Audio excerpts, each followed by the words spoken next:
This is probably the last review being posted about the Jordan 1 UNC, but I wasn't able to get an early pair. I hit on the sneakers app like most normies, and I just haven't had the time to make a review on it. But I wanted to get my thoughts out there real quickly. I absolutely love the color blocking on the shoe. It's super clean. It's just a classic color blocking that we see on a lot of Jordan 1s. The black and the white pop really nicely with the blue. Got some really decent quality leather on the toe box. I think that these will age really nicely with wear. Got some good tumbling on the leather in the back of the shoe as well, which is really nice, very plush to the touch.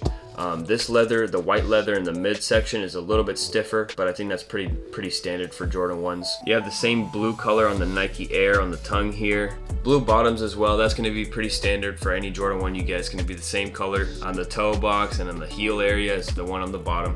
Just like it's literally the same pair as the Taxis, it's just a different color, obviously. And then of course I had to lace them up properly. If you want to learn how to do this on your pair, check out the tutorial on my channel. But that's pretty much all the details I wanted to talk about. Now let's throw these on feet and show you what it looks like.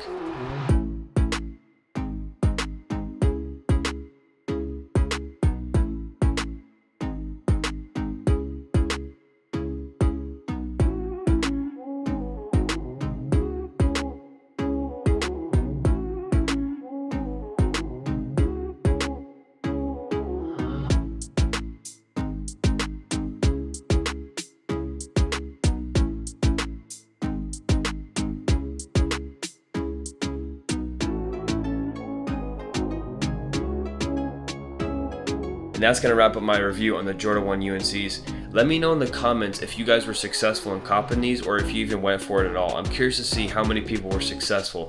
I'm not really sure if this was like a GR or if it was actually pretty limited, but I'd love to hear from you guys, so let me know. And one more thing, if you enjoyed the video, if you seriously enjoyed the video, please remember to smash that like button and subscribe to the channel if you're new. I'm trying to get to 10,000 subs before the end of the year. And if you could help me get there, I'd be really grateful. With all that being said, remember, have a blessed day and stay clacking. Peace.